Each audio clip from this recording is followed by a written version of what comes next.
Welcome back to another video. Hope you're all keeping safe and well. I'm delighted to bring on three special guests: David from the Irish Hotspur, Ben Borman, the YouTuber, and Jamie Brown from the Daily Hotspur. Thank you very much for joining me, guys. Let's start with David, the Irish Hotspur. Everton 5, Tottenham Hotspur 4 in the FA Cup. Tottenham crash out of the FA Cup. Over 30 years and counting now, it's going to be, until we get an FA Cup. David, hugely disappointing last night. What did you make of it? Yeah, look, it's extremely disappointing. It's another FA Cup dream over, lads. I don't know about you, but the FA Cup, it's really one I really wanted to lift this year. I really did. I firmly believe Jose could be the man that could get us there. But look, same old problems keep creeping up. We have Ferraris in attack and Nissan Micros at the back. At the end of the day, the defensive mistakes cost us. You have all these people saying I'd rather go out and play attacking football and lose all these Jose Mourinho out people. But at the end of the day, lads, it's still the same result. It's still disappointing. It's still hard to take no matter what way you lose. Look, lads, we were 1-0 up. Before I knew it, we were 3-1 down. We absolutely threw it away. We showed great character to come back. But again, them defensive frailties are still there.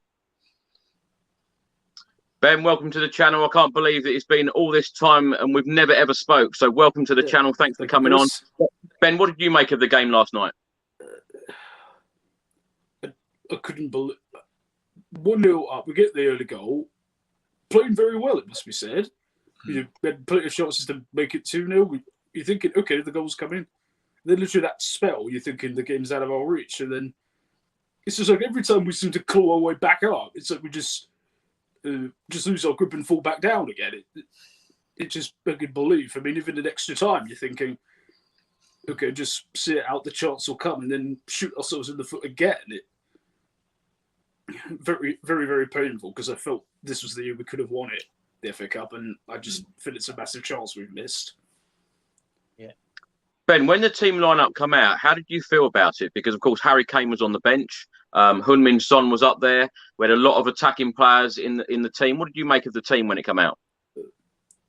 Generally speaking, it was quite, it was a bit of weird to not see Kane there starting, but generally speaking, I was happy with the way that we went out strong for it, like I felt we needed to do. And I think you saw the way that we were playing, that it was the right decision to go for.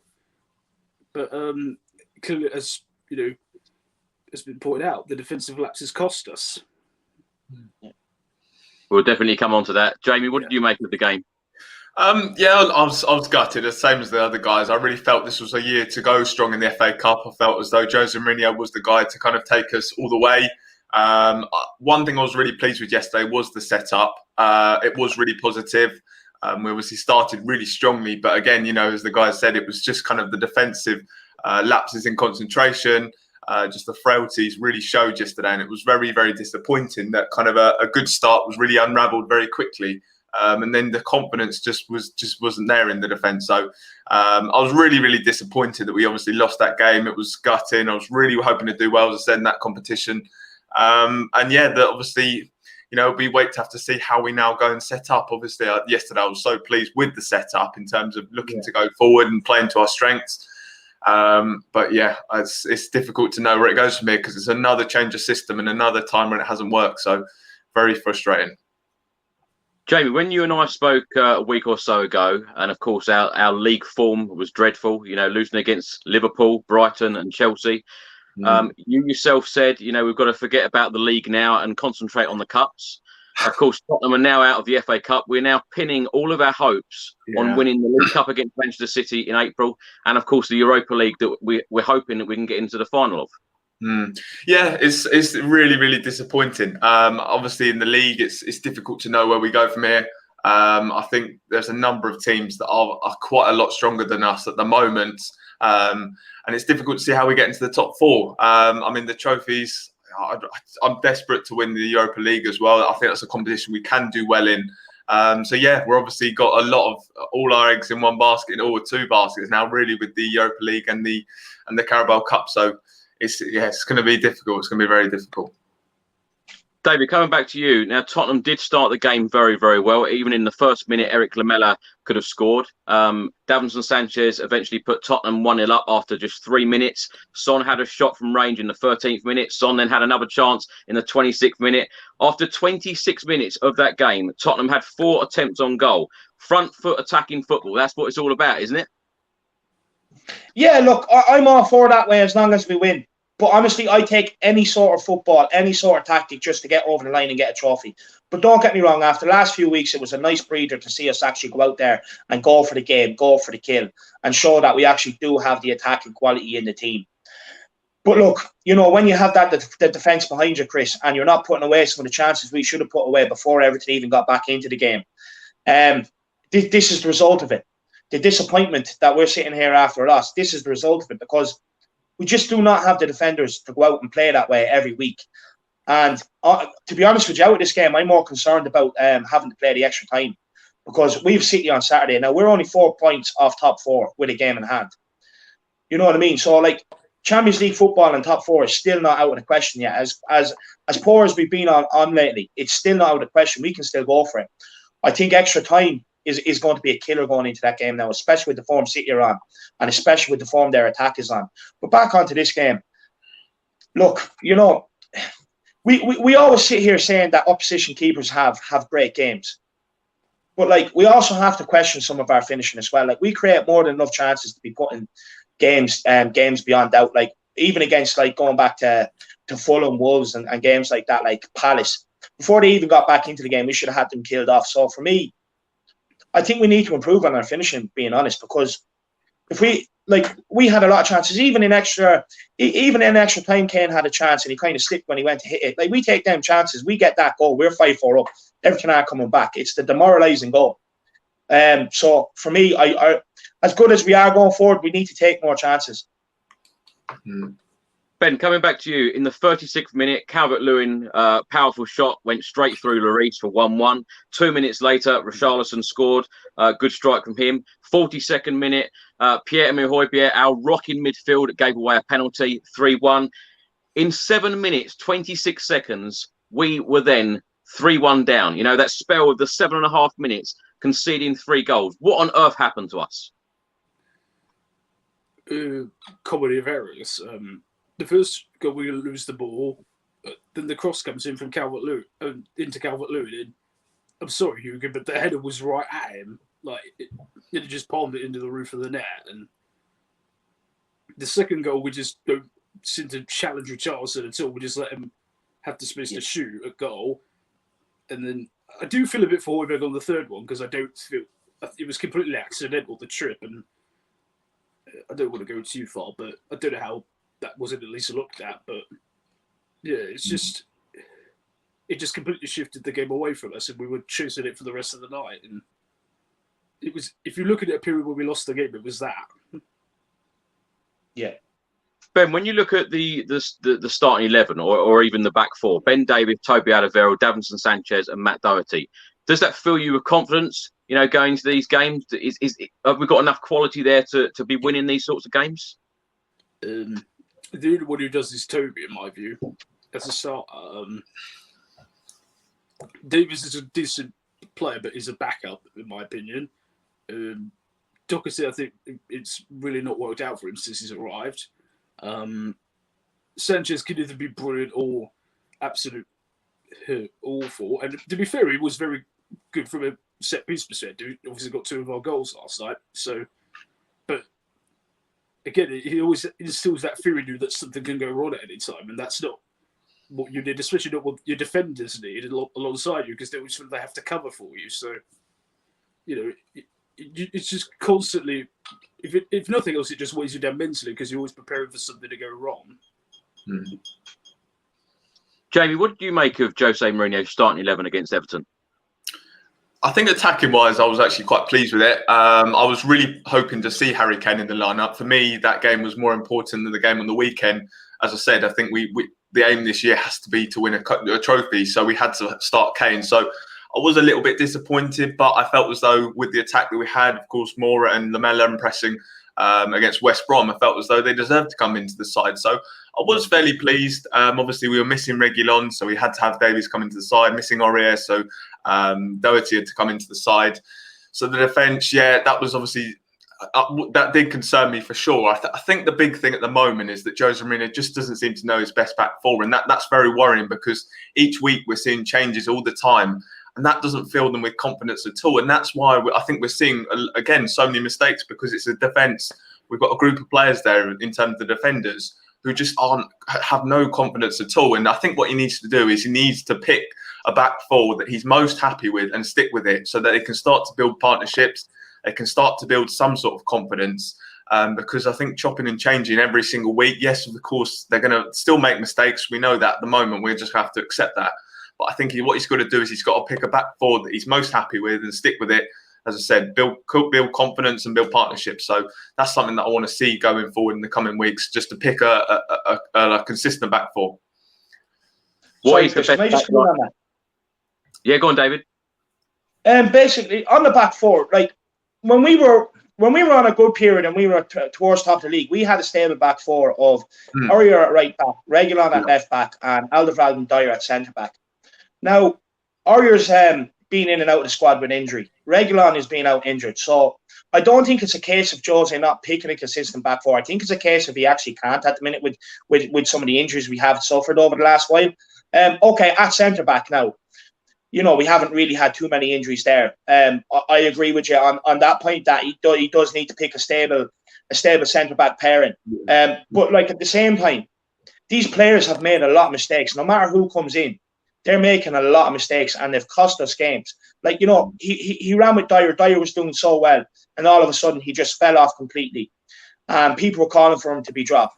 And then as soon as we dropped him, and we brought in other players like Rodon and Sanchez and that, like they've all still made mistakes as well. So I think it's just a case of no matter who he brings in, you're just going to keep getting these mistakes towards the end of the season until we can get rectified in the market. But on fullbacks, he doesn't really have a choice with some of the injuries that we've recorded. I agree. I think in terms of I was mostly talking about the centre backs. In fairness, I do agree. I think you know, the fullbacks are fairly obvious who the two strong ones are. But look, I mean, yes, I do agree in the sense of the centre backs. Obviously, we had up until the Man City game when Alderweireld went off injured, we had Dyer and Alderweireld looking really strong, and they were forming a really good partnership, and we've just lost that. So what I want to see is trying to get back to that and sticking with a consistent partnership, even if they are going to make mistakes. Just let them kind of form a partnership, whoever you want, Rodon and Alderweireld, Rodon and Dyer, or whoever, Dyer and Alderweireld. Just stick with the two centre backs, and then that's what I want to see. I want to see a consistent two partnership in the centre backs. Jamie, aren't you surprised though with Jose Mourinho winning so many trophies in his career? His sides have always been built on fantastic defences. So let me put this question to all three of you. Jamie, let's start with you. What is Tottenham's best back line? If Jose Mourinho was to choose his best back line with everyone fit, what is the best back line for Tottenham? Well, of course, I mean, the fullbacks, as I said, I think pick themselves. Aurier and Reguilon would be the right back and left back. Now, as much as I'm not a big fan of Eric Dyer, I think Eric Dyer and Toby Alderweireld is where we want to try and get back to. As I said, they were performing so well together until the Man City game. Alderweireld went off injured. So that's probably the defence that I'd go with. I mean, for me, my favourite centre-back at the club at the moment probably would be Rodon. I think he's actually really impressed me in some of the games that he's come into. Yes, he obviously made the mistake against Liverpool, but otherwise, I think he's actually been he's looked really impressive. For a 23-year-old who's just come up from the Championship, I've actually been really pleased with him. So Tanganga maybe is another guy that I'd look to give a chance to at right back. I mean, Matt Doherty, I mean, he's just been so disappointing. I can't really explain his form. So I'd also be looking to maybe give Tanganga a chance at right back whilst Aurier's out. But as I said, Dyer, Alderweireld, Reguilon and Aurier would be my best back four. David, do you agree with that? Do you know, I agree with the fullbacks with Aurier and Reguilon when Reguilon's back fit. I agree with bringing in Tanganga at right back while Aurier's out. But for me, with Rodon, like we can't score around. He did make mistakes in the Chelsea game that on another day would have cost us as well. Like, you know, he has made mistakes. Like, don't get me wrong. he's the only one that I kind of see, you know, kind of capable of cementing down long-term beside Toby Alderweireld. But me personally, I would actually like to give Tanganga a go in beside Alderweireld. I think everything about this guy screams Ledley King, even down to his injuries, to be honest with you. Everything reminds me of Ledley King. So for me, I would actually like to see Tanganga given in a shot in beside Toby and see what can happen. Like, Tanganga, he's a Tottenham boy. He wants to be here. He loves the club. So why not nurture him? Like, if we're going to get mistakes anyway, for me, now's the time to bring him in and nurture him and give him a run and see what he can do. Because for me, anytime the kid's played, I've been pretty impressed with him. So that'd be my thinking. And he's the only defender there that hasn't really been given a shot. He's the only defender out of the whole back line that hasn't really been given a fair chance. So for me, I would try him in beside Toby Alderweireld and see what he can do. Like, you know, he was immense against Liverpool on his debut when they throw him in. So why not give him a run of games and see what he can do? David, let me just come back to you on the Tanganga point. You know, why don't you think he's getting the opportunity under Jose? Well, look, first of all, for the first part of the season, we all know it was to do with an injury he had in his back and stuff like that. So, but now, I don't know, you know, I thought maybe he was taken off against Wycombe because maybe they got wind that the right-back issue was going into the Premier League game and that maybe he could come in and start there, and he didn't. And I don't understand why he was taken off, because for me, I thought he actually had a good game. I just thought the fact that Bale kept on cutting inside with the ball, even though Tanganga was making the runs, he wasn't getting the ball because Bale was always cutting in on his left foot. So he wasn't getting the ball when he was running on the outside. I don't know, because, like, Josie came out and praised this guy. I really don't know. Maybe he's still not up to full fitness because, like, everyone knows when you do have a back injury, like, even as a regular person, you get a back injury and you go back to work, your back's not right for a few weeks. So you can only imagine what it's like at the elite level of football. So I hope it's just the case that he's just getting back to full fitness and finding his feet again. Ben, let's come round to you. Tottenham's best defence. What do you reckon? Pretty much the same. I'd go Reguilon, Orius, the fullbacks, Toby's the lockers, the centre half, and I kind of agree with on the Tanganga point. I think he proved that last season when he came in the side, he played every position and proved his worth. That I think he's definitely capable of it, and you know, if the chance comes, I think he should be in there because you know, he did prove it. He got chucked into the deep end and proved he could hang it at this level, and you know, if he becomes fully fit again, I definitely would love him in there. I think him and Toby could become an amazing partnership. Jamie, let's come back to you now. Eric Lamela, you know, he's been at the club now. It's his 8th year. You know, lots of Tottenham fans, including myself, thinking, you know, when's it going to happen for Eric Lamela? When's he going to, you know, give us this real spark and real energy? You know, actually, it gives us a lot of energy, but you know, it's the end product. But at the weekend against West Bromwich Albion, he had a good game. Last night, he got Tottenham back into the game just before half-time. It's all about taking opportunities. He's certainly done that in these last 2 games, hasn't he? Yeah, he has, Chris. Oh, sorry, were you asking me or Jamie? We'll come to Jamie first, if you don't mind, David. Sorry. Oh, no, sorry. Sorry, I was getting very excited to answer this point. I mean, I feel I've got quite strong feelings in terms of what we should do with Eric Lamela. I mean, for me, yes, he's a guy who does come into the team and has an impact, but it's always just in small bursts, really. And I think that consistency, we'll never see that consistency from Eric Lamela. It's very disappointing. We've seen he has got talent, but unfortunately, he's also got a very poor injury record. And for me, he's a guy that I would certainly look to move on in the summer. Yes, as I said, he does come in and maybe have that impact, as we saw last night, as we saw on the weekend, but he just doesn't do it consistently enough. And obviously takes up a non-homegrown spot. So it's just not good enough. So for me, he's certainly a guy I'd be looking to move on in the summer. David, let's come to you. Davinson Sanchez equalised, getting his 2nd goal and 3rd goal overall for Spurs in his career in the 56th minute, 3-3. You then think, as a Tottenham Hotspur fan, this is going to be our night, because showing the character, I know we conceded 3 goals in those 7.5 minutes, but to then come back to draw 3-3, you think that we've given some character in this game. You know, we've got a real chance. Yeah. First of all, I actually couldn't believe what I was seeing that Davinson Sanchez actually scored. I actually couldn't believe we attacked the ball from our own corner kick, to be honest with you, because it's something we've been lacking the last while. I've noticed that when we put corners in the box, we tend to not attack them, to be honest, and the opposition defence just clear it. It's too easy. But look, we showed great character, great fight to get back into the game. And I sat there and I said, you know what? I think we could get the 4th goal. We get the 4th goal, it's over.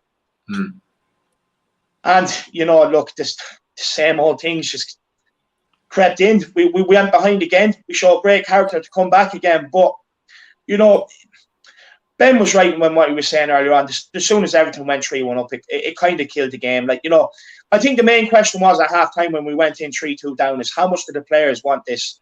How much bottle can they come out and show? How much determination and fight will they come out and show? And they came out and showed it. Like, even when they went 4-3 behind, they still came back to 4-on. It was absolutely brilliant. It's exactly what you want. What you want to see. It shows character. It shows the playing for the manager. It proves to me that in somewhat cases they do want trophies. But again, ultimately, you know, the defence let us down. And it's the same thing we talk about more or less week in, week out now at the moment. Like, and I don't know about you guys, but I'm starting to feel sorry for the likes of Harry Kane's son. You know, okay, albeit Højbjerg had a bad game yesterday, but over the course of the season, I think he's been one of our best players. So the likes of Højbjerg as well. I'm starting to feel sorry for them because they're doing all they can, you know, up the other end, contributing. And I'm sure they look behind them. And like I don't know about you, but I'm getting to the point where every time a team attacks us now, I'm expecting them to score because they're just opening us up with ease. Like last night, Everton could have had more goals. They were opening us up with ease. And just on the Lamela point, I actually thought as soon as he took Lamela off, I thought it completely nullified our attacking, to be honest. But after that, all I saw was just hope for balls into the box. I think it took away from like little balls over the top, you know what I mean? Things like left balls out, right. After he came off, it was just balls into the box. I thought the substitutions killed us yesterday, just before extra time. It absolutely, like bringing on Harry Winks and Moussa Sissoko, I thought it was just completely killed our attacking play. Yes, maybe you could complain about a lack of options on the bench, but I mean, yeah, I think the substitutions killed us yesterday, really, unfortunately.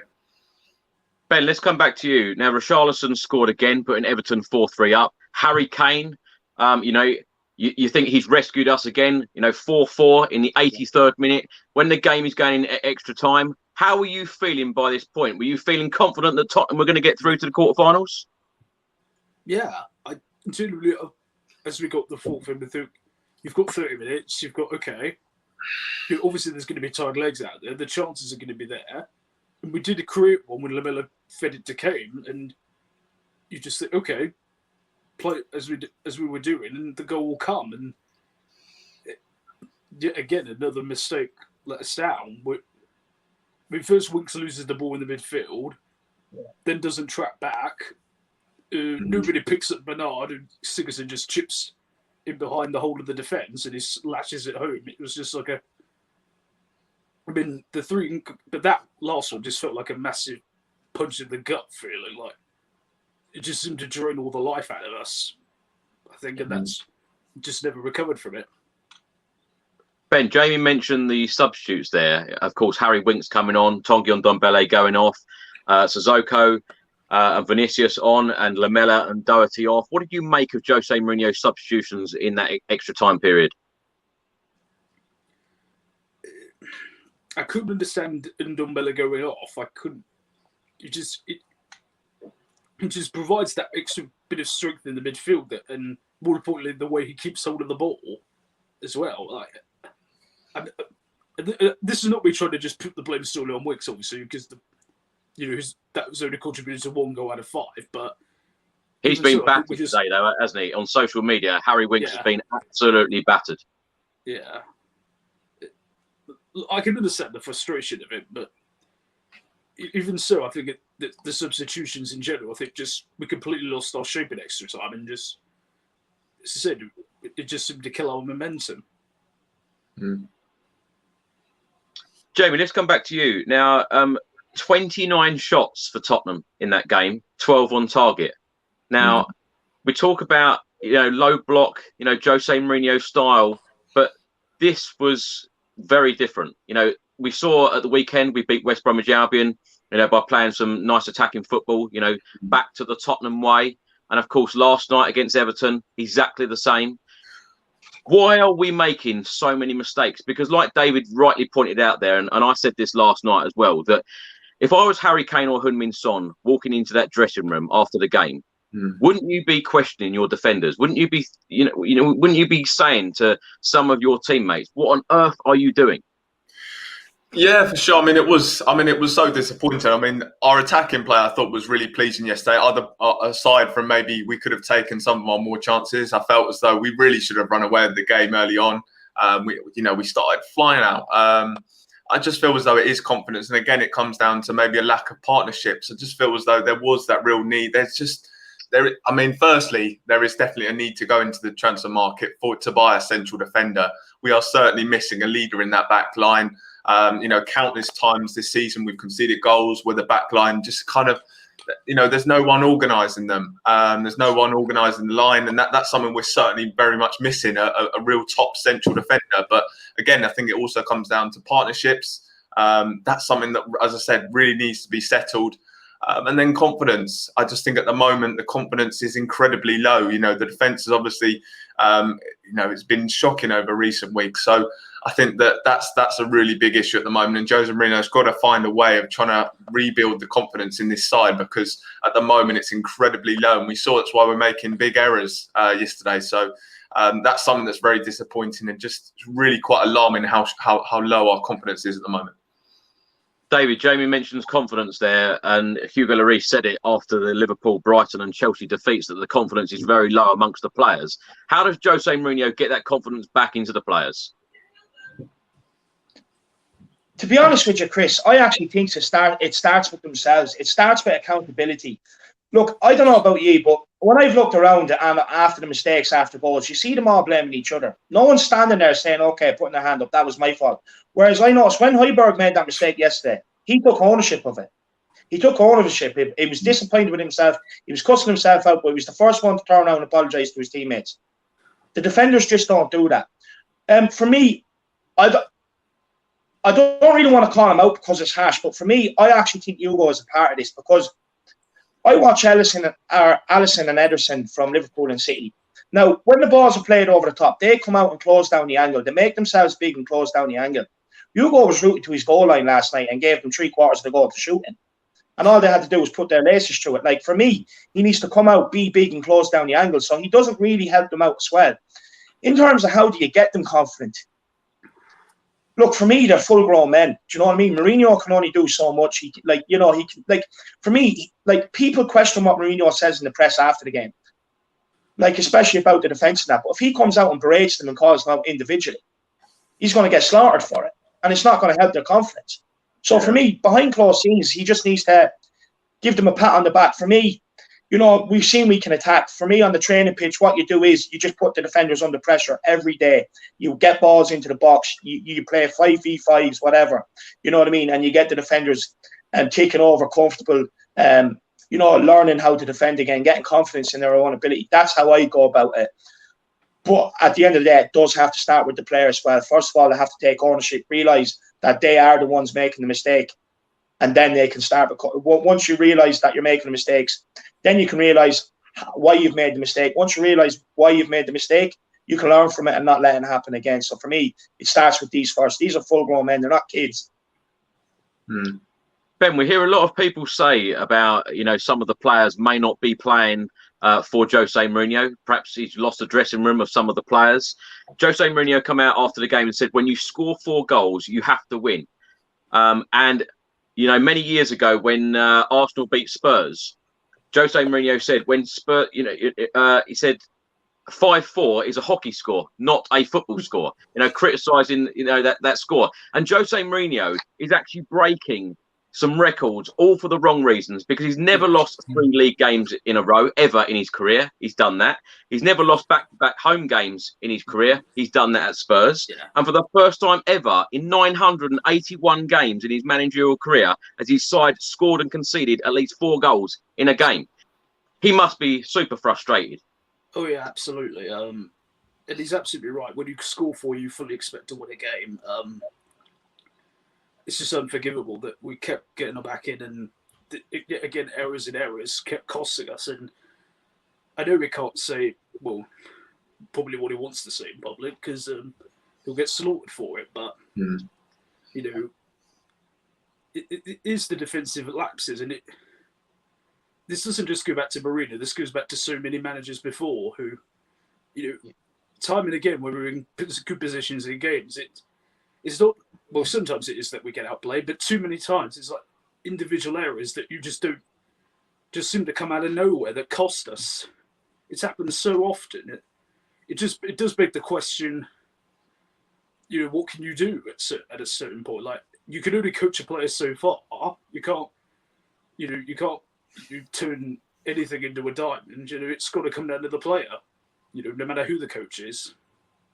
And it's the same defensive mistakes that got rid of Poch that ended up costing Poch his job as well. Yeah.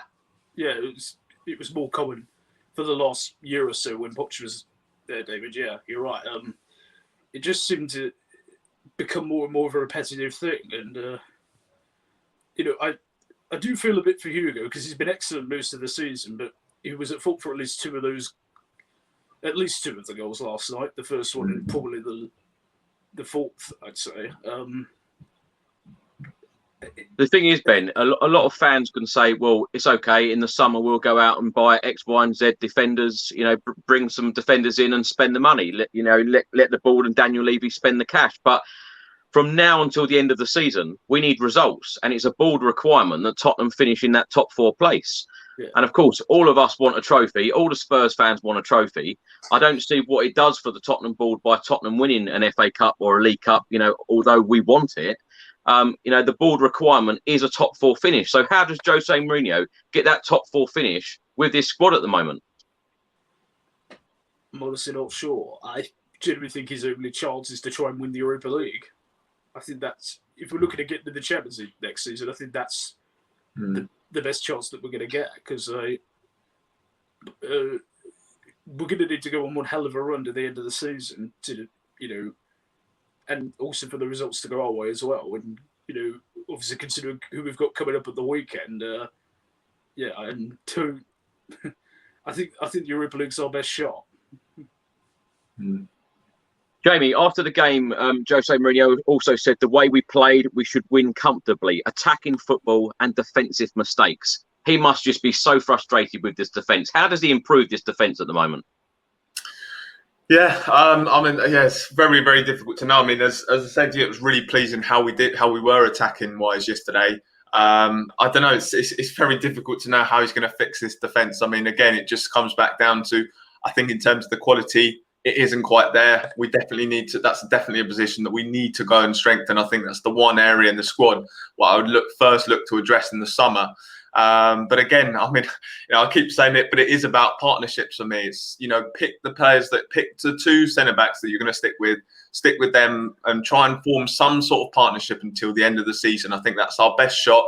Look, if it means going back to Dyer and Alderweireld, then I think that maybe that's the way to go. But I think also, Tanganga, I think is a guy who hasn't been given an opportunity really. So maybe he's a guy you look to give a go. But I really, really want, that's something that I want to see in the coming games. A solid partnership and a partnership that he's going to stick with for the majority of the season. Jamie, coming back to you, what do you make of the Gareth Bale situation at the moment? Of course, not included in the squad yesterday. Will he be facing, Manchester City this weekend? Will he play in the Europa League next week? It's so difficult to know what we're going to get out of Gareth Bale for this season. Yeah, I mean, look, for me, I'm a little bit disappointed with the way Jose Mourinho has handled the situation. I think he's clearly a guy that wants to kind of feel loved and appreciated. And obviously, Jose Mourinho and the way that he's treated him in the press, maybe he hasn't done that. But obviously, we don't know what goes on behind the scenes. Maybe he's kind of warranted that. Is he not? Maybe he's not shown a certain level in training. I don't think that he's doing it just for the sake of it. There might potentially be a reason why he's kind of treating him the way he is. Unfortunately, we've seen it at Real Madrid in terms of the lack of effort. But it's gutting because I think we were all so excited when he came back to the football club. We were expecting someone who's going to really help us. I mean, obviously, there's been a lot of talk that he's really helped in kind of behind the scenes in terms of the experience that he's brought. But for $200,000 a week, we certainly want a lot more than that. So I think it's going to take kind of a different approach to them. I'd like to see maybe them, hopefully, I mean, obviously, Ledley King would maybe be a guy to kind of go to. Obviously, a guy who used to play with Gareth Bale. So it's going to take a different approach. Obviously, saw with Tongi and Ndombele, it worked. with Dele Alli. It hasn't really worked either. So I think Jose Mourinho's got to fight. If he wants to get the best out of Gareth Bale, I think it's got to take a different approach rather than the way that he kind of tried to do with Ndombele and trying to, treat him really harshly. I think it's going to take a different approach with Bale if he wants to get something out of him.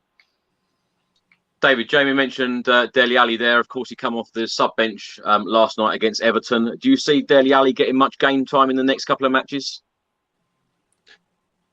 Look, I think so. I think the fact that Mourinho went to his house and, you know what I mean, him and Ledley King and they sorted the differences. I've never known Jose to do that before. I don't think anybody has. So I do think Jose does want to bring him back into the fold. I think, look, partly that's also, I think that could be partly to do with a bit of pressure from the board as well. Maybe, look, he's not going anywhere. You integrate him back into the team. But at the same time, lads, like, it's not like Ali had a chance last night. Now, if I'm a player and I'm at a club and I've been waiting 6 months for a manager to show fate on me, bring me in to try and turn a game, go and win a game. Now, if I'm waiting 6 months, I'm licking my lips at that opportunity and I'm taking it. For me, Dele Alli looked like the same old Dele Alli. He didn't care whether he won or lost the ball, didn't care whether he kept it. He was doing flicks when we needed to keep controlling the ball and build sustained pressure. He was very lazy, very disappointed. On the Gareth Bale situation, look, when we signed Gareth Bale, we all sat here and said, it's great, we have the Europa League games like that, we can bring him in, build his fitness up and get him up to speed. Now, he's had them chances in them games and he's done absolutely nothing.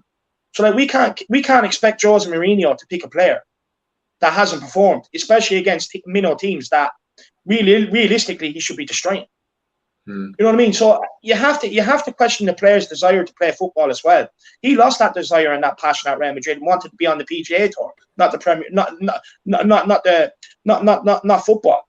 So for me, I still think he has to discover his love for football. Once he discovers that, I think you will see the best Gareth Bale. But for me, I don't think he ever will. I think he's just fallen out in love with the game, and I think he'd rather be playing golf. That's my honest opinion. And just one more thing as well. The question you asked Ben about the top four being a realist, the board, it's a requirement, top four. Now, for me, I think the board also needs to take a look at themselves and reevaluate that, because at the end of the day, they had January transfer window. Now, they knew the defensive problems were there over that period. Now, they even had deadline day to try and sort something out. So they knew the problems were there and they didn't want to do it. They wanted to ignore it.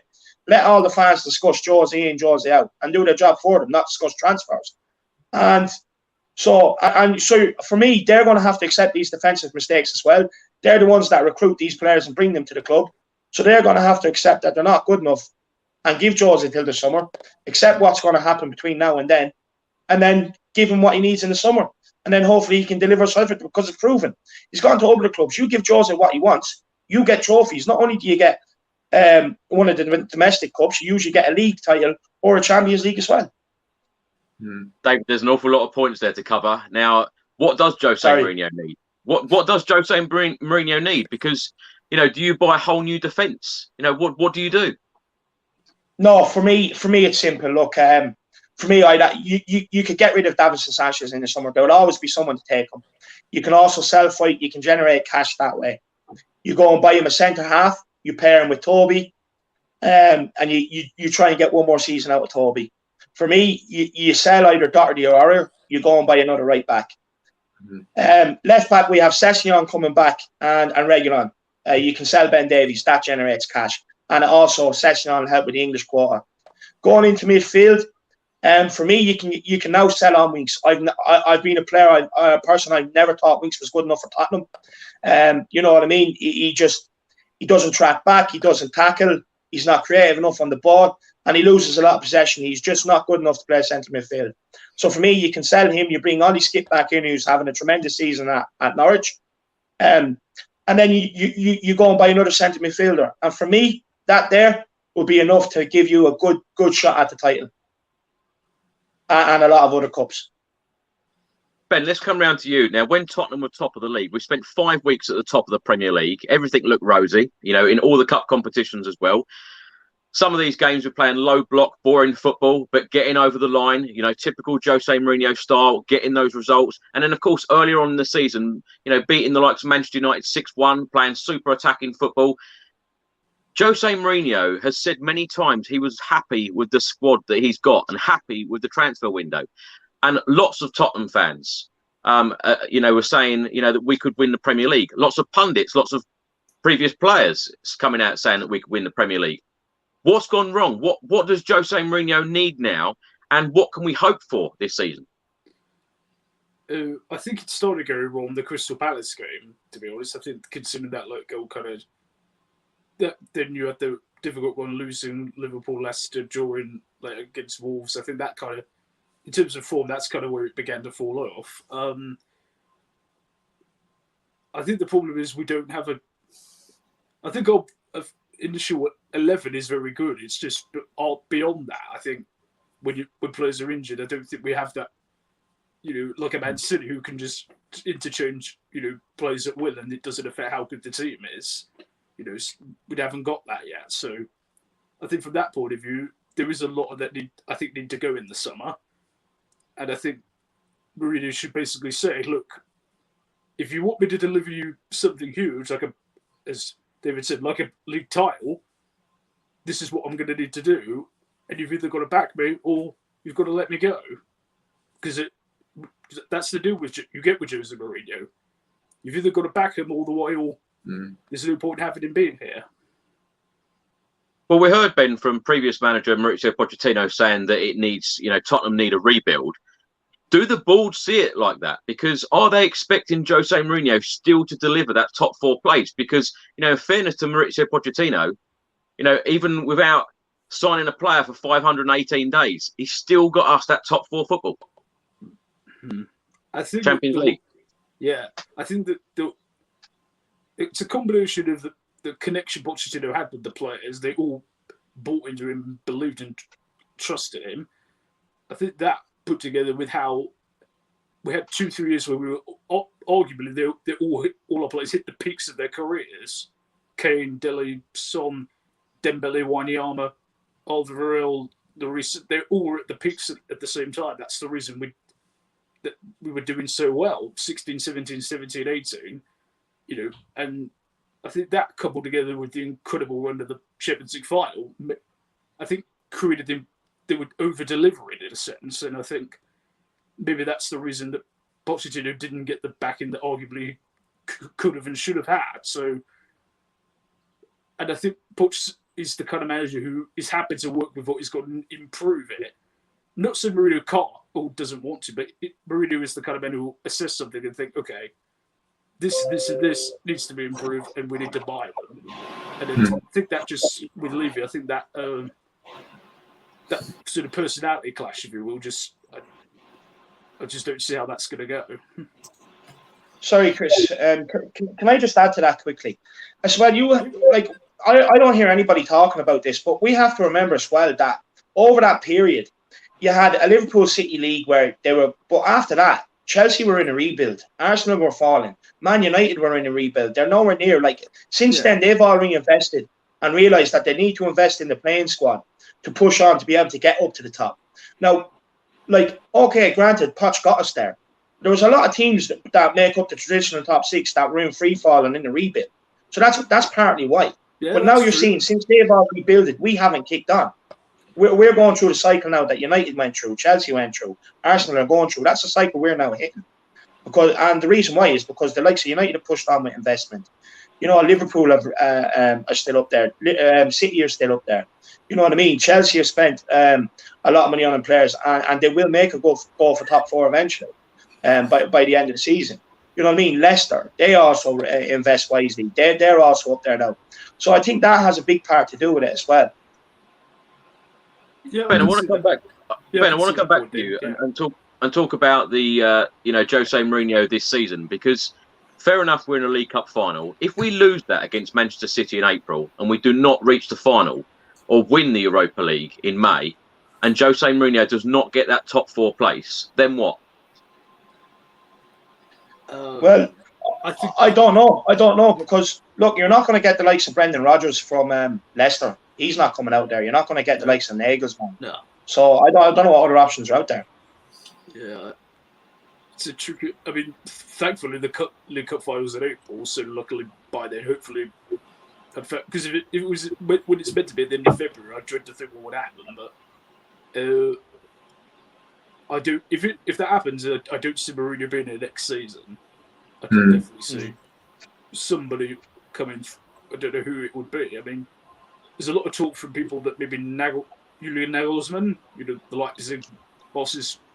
A lot of people seem to fancy him, which he's done very well there. But it is a very, very young coach, so we'd have youth on his side. And but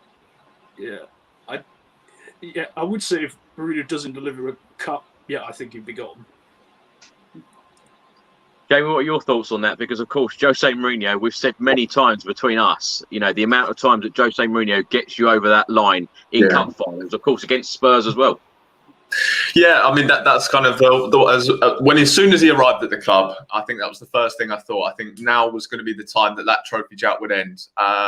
And it would be so disappointing if he did not deliver a trophy this season. And you'd have to say that's kind of the reason that he's here, to deliver a trophy. So if he doesn't, then you really would be trying to reassess maybe that situation. I think right now it's obviously difficult, if things were to continue to deteriorate as they are. I think the one thing at the moment, there is no kind of real successor for him at the moment. I think there's not many managers that would leave their clubs mid-season that would be of a suitable calibre that we'd want.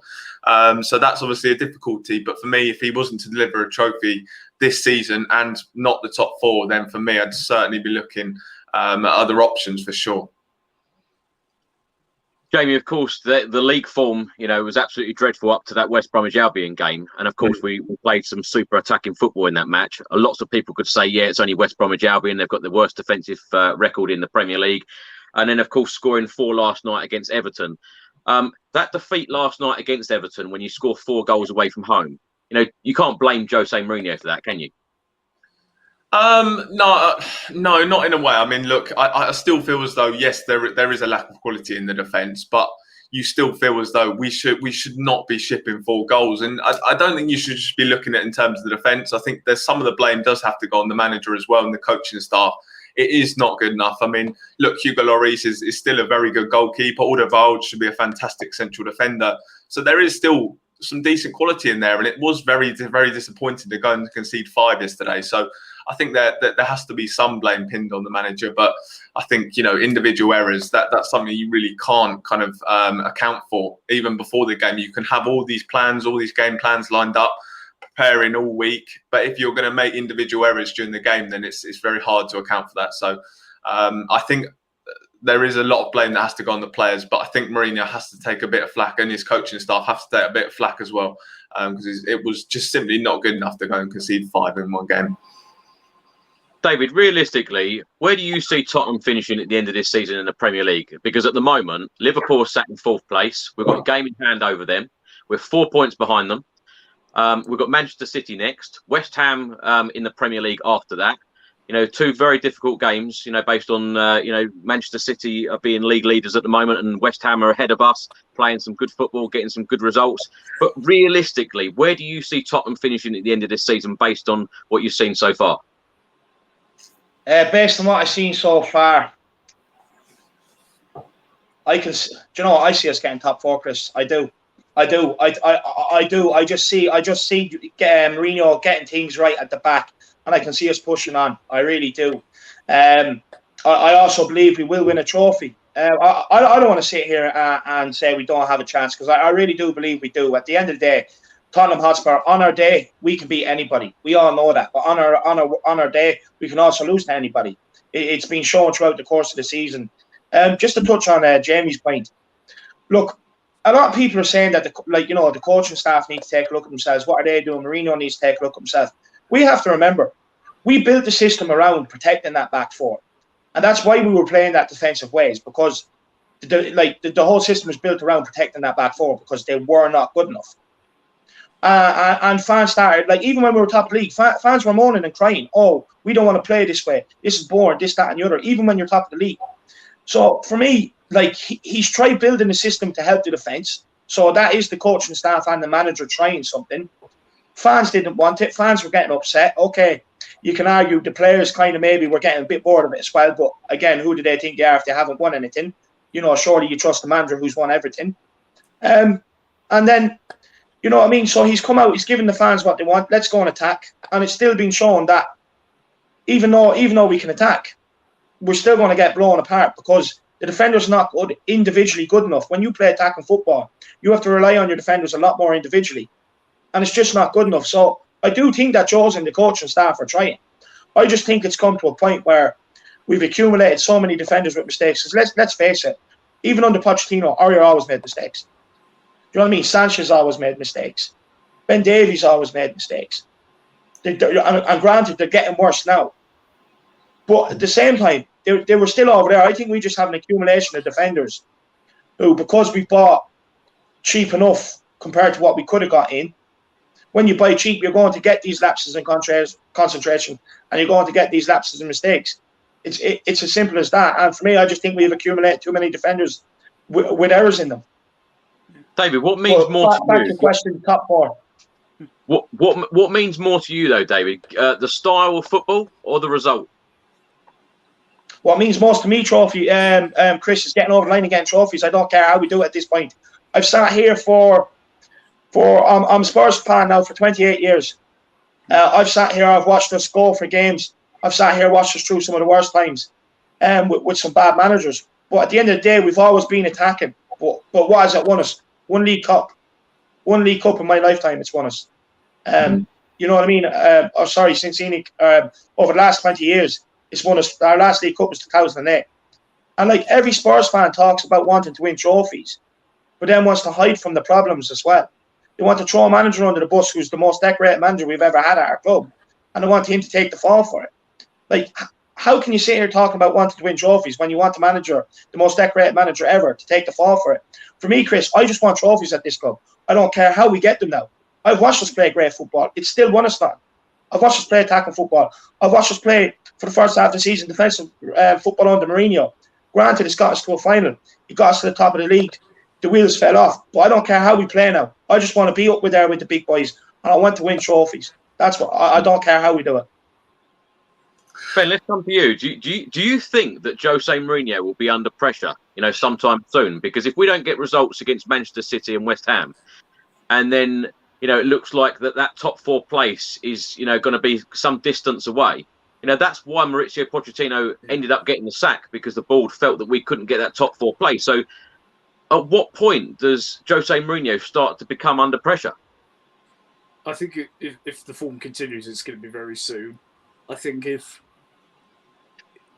worst case scenario we lose both games against City and West Ham, and it becomes like 8-9 points away from fourth, I think the screws will be starting to be tightened on him, and we know Livy's not shy of pulling the trigger. You look at Pochettino, you look at AVB, you look at Martin Jol, Ramos. He's not frightened of doing it. So, I do think we need a result very, very soon. I mean, obviously we know City's going to be a challenge, but I think after that, if the form continues, then yeah, I can definitely see it happening very soon if results don't pick up. Jamie, do you agree with that? Because, of course, we saw in the Amazon documentary, Daniel Levy, a huge fan of Jose Mourinho, always wanted him there as manager. He got his man finally. Will Jose Mourinho be given the time? Will he still be our manager at the end of the season? Yeah, look, I think the thing that's so disappointing, I mean, I was here sitting and I was always defending Mourinho week after week, and I was more than happy to kind of sit through that style if it was going to win us something. And we were looking so good until that Manchester City game. So, as I said, it was obviously Alderweireld going off injured, and then we just haven't really looked the same since. Obviously, we had a couple of games under the Arsenal game. So it's all about trying to get back to that. I mean, I'd love to get back to that. I think it was, although maybe it was kind of difficult to watch, we were winning and we looked like we were going in the right direction. So I'd love for us to get back to that, to playing in that manner and winning, getting results. But I think it's got to a point now where it stopped working, and he has to find a different way. He has to try and find a different approach now. But yeah, I think, as I said, there is a lack of successor at the moment. That's the big thing. I think, I look around at the managers that are available. it's going to be very difficult to see a top manager leaving their club at this point in the season. So I think that's maybe one thing that we'll have to wait and see if there is a kind of a natural successor out there for him. So that's maybe one thing that will kind of keep him in the job. But for sure, look, the results have definitely got to turn around. The performances have got to turn around. But look, hopefully we can build on that performance against West Brom. I think it was very positive. I think Harry Kane, the last couple of performances were, it was shocking, but I think you see the impact of not having Harry Kane in the team. So hopefully now we can kind of build on the West Brom result. We can look to start getting back to where we were under Manchester City. So yeah, look, we'll see. We'll have to wait and see. I'm glad you have brought a bit of positivity, Jamie, because I totally agree. When you look back at those games, Liverpool, Brighton and Chelsea, we probably had more attempts in last night's game than those three put together. So I do take the positives from that game. It just feels gutting to go out of the FA Cup. David, let's come round to you. Now, Manchester City this Saturday at the Etihad Stadium in the Premier League. What a game, what a huge game this is for Spurs. Now, how do Tottenham set up? Do we go toe-to-toe with Manchester City? Do we go attacking, free-flowing style? Or are we going to be defensive? How do you think that Jose Mourinho will set up? For me, you set up the exact way we set up when we bet them 2-0 earlier on in the season, Chris. Exact same way. You play pragmatic, you play defensive, you shore up that back line and you catch City on the counter. What I will say to you is, if you look back over the years, it's kind of become a bit of a tradition that Man City are not allowed to beat us. We done them in the Champions League, we done them in the league. We do them a lot of the times. We're kind of like their bogey team. That's the only positive I can kind of take going into this game because, let's face it, they're on fire. We're off the back of extra time. I do expect to see a bit of a leggy performance, to be honest with you, going into the City, whether it's starting slow or finishing sloppy. I do think that is going to come into it.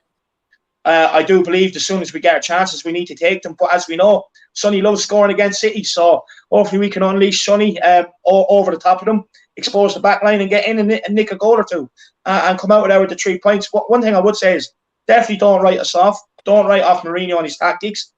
He's got it spot on at the start of the season. Or when we bet City 2-0. Why can't we go there and do it again? We've proven over the years City are our bogey team. And then, Chris, before we end off the stream, I actually have a question for you, if that's allowed. Go on, go for it. So my question for you would be, if you're Harry Kane this summer, do you look at things, because like the indications have been there that he said as long as Tottenham are going in the right way, progressing in the right way, I'm more than happy to stay. Now, the way things are kind of going this season and the way many fans expect it to go by the end of the season, if you're Harry Kane, do you potentially in the summer maybe look at leaving? Do you think we'll be able to keep hold of him? I'll give you the Spurs answer first. Of course, as a Spurs fan, I want him to stay. I want him to win trophies. But when you look back at the likes of Mauricio Pochettino, left without a trophy, Jan Vertonghen, Christian Eriksen, you look at players like Dele Alli, Hugo Lloris, Heung-min Son, Harry Kane, all without trophies. It is unbelievable. And if I was Harry Kane personally, I think that I would leave. That is my honest answer. Yeah. Because, he's getting older, 27, 28.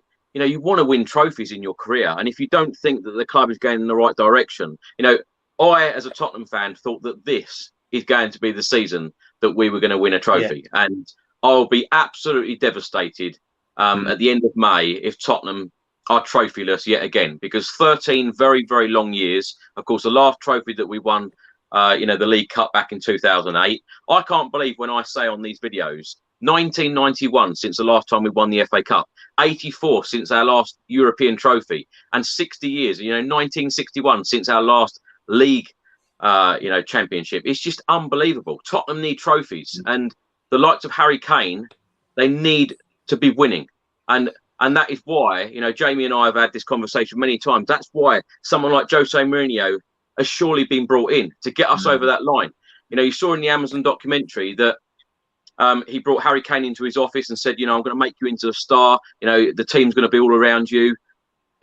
If you're Harry Kane, like I said last night in that changing room, looking at some of your teammates thinking that they're not pulling their weight and you're not going to go in the right direction, surely he has to think about his future.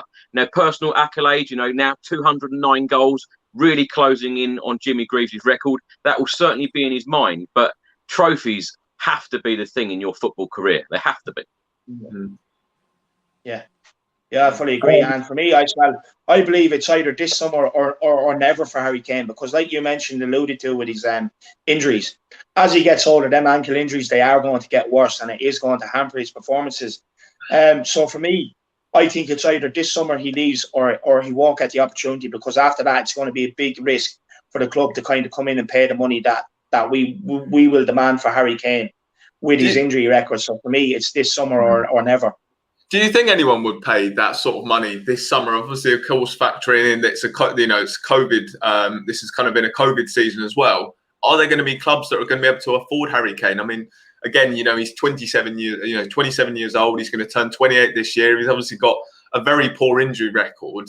So I wonder whether clubs who are looking for a top striker may look elsewhere. Of course, there are some top young ones out there at the moment. It's Erling Haaland, Lautaro Martinez, Inter Milan. So maybe there are, clubs might look at other strikers and maybe look at Harry Kane and think, Spurs are going to want £150 million for him. So I also think that it's going to be very difficult for a club to come in with that sort of money for him.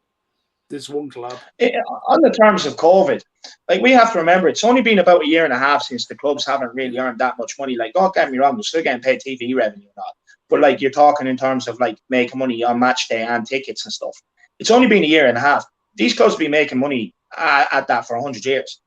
You know what I mean? So in terms of the amount of money they've made over the years, like, you can see it's affected the market now. But I think the soonest clubs get wind that fans and that would be definitely 100% allowed back in the stadium, you're going to see the market blow up again. Ben, who are you going to say? Manchester City? Yeah, I think City would be the only club who could afford Kane.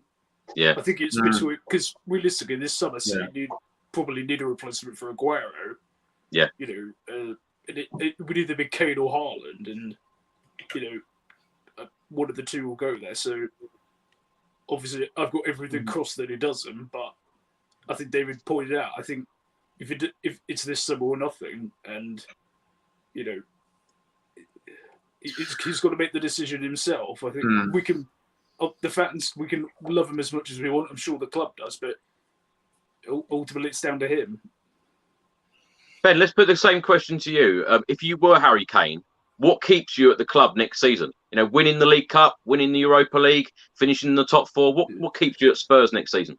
Winning a trophy absolutely does, and some kind of a promise, either from Mourinho or from Daniel Levy, that some kind of a big investment's coming in the summer. You've got to say, look, I've proven my worth is, he is the best striker in the world as far as I'm concerned. I want to say here, but you've got to prove to me that you can back this team to win something, because I can't, as great as he is, he can't do it single-handedly. And you've got to prove to me that you're going to back me, because if not, as I said, I'm certain that City would pay 150 million to get him, and so yeah, in my heart, obviously, everything I'm screaming that he stays, but yeah, I realistically don't think any Tottenham fan would hold it against him if he chose to go. No. Yeah, I completely agree. Ben, let's come back to the Manchester City game. How do you expect Tottenham to set up in this game? Back four, back five? Are we going to be parking a couple of buses up there? What do you think? Personally, back four. I don't think five at the back system suits us at all. I just don't think we get the ball out fast enough, because we need to be clever how we approach this. We've got to sit back and take our chances, but you can't go it too far, because Man City's strength is winning the ball quickly, and if you just sit off them, they will just pass it all around you till you're dizzy and just pick you off. So, we've got to be clinical with our chances, and as David pointed out, Son's record against City is incredible, and I do think you can get behind them and you can get chances against them. So, as I said, the key though is, can we be clinical or not? Because that's what was working earlier in the season, the style of football where everybody moaned, but it's because we were clinical. When we had the chances, we took them. And I think you saw last night, if we'd have took our chances, the game would have been outside. So I think a lot of the game's going to hinge on that. Ben, do you think Eric Dyer will be back in the starting 11? Probably, I would say. I think just purely based on going what we've seen so far this season, I'd say he'd be in. But it just seems to have disappeared the last 3 or 4 games. He seems to have just been left on the bench very recently since like the Liverpool and Brighton games. He seems to have just been left on the sidelines, and I don't. It just seems a bit curious that he seemed to be seemingly a lock into the side. You always knew he would start earlier this season, and then he's just for some reason fallen out of favour or out of the team, and it just seems very curious. I'm not sure what the reason is, but in terms of Saturday, I probably would expect him in there. Jamie, do you want to give me a predicted 11 against Manchester City? What do you think? Yeah, I mean, look, obviously, Lloris, I think, will stay in goal. Of course he will. I mean, the central defenders, this is the problem. It's so difficult to know who will pick at the moment. I mean, for me, blimey. I mean, for me personally, I'd like to go with Rodon and Alderweireld. Yes, obviously, I said it earlier about Eric Dyer, but look, I still think that that's probably our best partnership right now for me, Rodon and Alderweireld. I think, of course, you've got to stick with Dan Davis with Reguilon being out.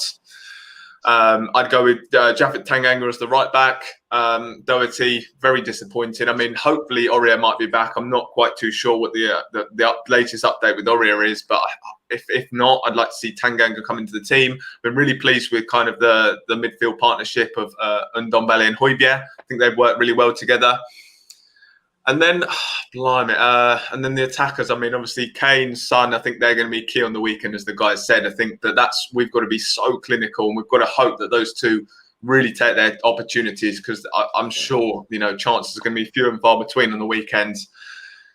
I mean, look, Bergwijn's been really disappointing, so I probably wouldn't go with him. I mean, for me, I'd probably go with Lucas. And I'd probably go with Lamela as well. I think they took their opportunity against West Brom, so I would probably give them another go on the weekends. Jamie, what score prediction are you going with? Oh no! I mean, this is a tough one. I'm gonna just go for a 2-1 defeat. Unfortunately, I do think you've got to be realistic as well. Man City are on the most incredible run at the moment, but maybe this is the opportunity. Maybe this could be a massive opportunity for it to turn around. This could, if we can produce a big performance here again. We've so many good performances this year against the top sides. So maybe we can restore some sort of confidence on the weekend with a big performance, but. I think realistically right now, I think I'm going to have to predict a Spurs defeat, unfortunately. But fingers crossed that I'm wrong. David, what are you going with, particularly that Manchester City are in exceptional form, like Jamie says? Yeah, look, to be honest with you, I actually admire Jamie for coming on to a Spurs channel and saying that we're going to lose. Personally, I could never bring myself to do it, as much as I'm kind of... As much as I'm inclined to kind of agree with what he's saying, I can't predict Spurs to lose, so I'm going to go Tottenham 2-1. Yeah, do you know what, David? I'm exactly the same. For someone who goes to every game, obviously not during COVID, but I would never leave my house if I thought that Tottenham were going to lose. I wouldn't leave my house. I wouldn't waste my time. So I'm always quite confident that Tottenham are not going to lose the game. Ben, what are you going with?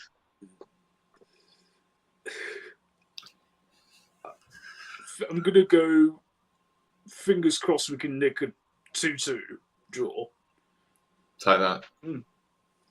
Yeah, I'm going to go for 1-1. I'm hoping and praying that Tottenham don't lose, and we really do need the points because, if we lose this game, like we said earlier, if we lose this game on Saturday and then, have a dodgy result against West Ham, we could be slipping down that league table and be almost like a mid-table team, which we really, really do not want. David, before we go, tell everyone about your YouTube channel. Yeah, it's the Irish Hotspur. Make sure you get over there, throw out subscribe. I'm trying to make this as successful as you made yours, Chris. So we'll see how we get on. But I definitely want to take the Irish Hotspur to the very top. So any subscribe would really be helping me out. I do live debates, match previews, build up for games. I do everything. So make sure you get over there and help me out. Jamie, tell everyone about your transfer activity and everything you do on Twitter. Yeah, well, as our good friend Jason McGovern from the last one, Spurs, he'd said I post a load of rubbish transfer rumours. So I guess that's kind of what I do. Yeah, that's what I do on Twitter. And then, of course, I'm on Last Word on Spurs podcast as well. So, yeah, not too exciting, but yeah, that's what Jason would like me to say, I think. Yeah, well, check them out. And Ben, you've been producing lots of YouTube content lately. Yeah, Ben Spurs 21. Anything and everything Spurs you can find on there. It's not just me. There's amazing other channels like David's and Chris's. Every single one of us, have all got our different views, and that's the reason, you guys love us so much. So yeah, just keep on watching. Yeah, thank you very much, David, Ben, and Jamie. Thank you very much. Let's hope that Tottenham can get the 3 points on Saturday against Manchester City. Thank you very much, and come on, you Spurs. Yeah, come on, you Spurs.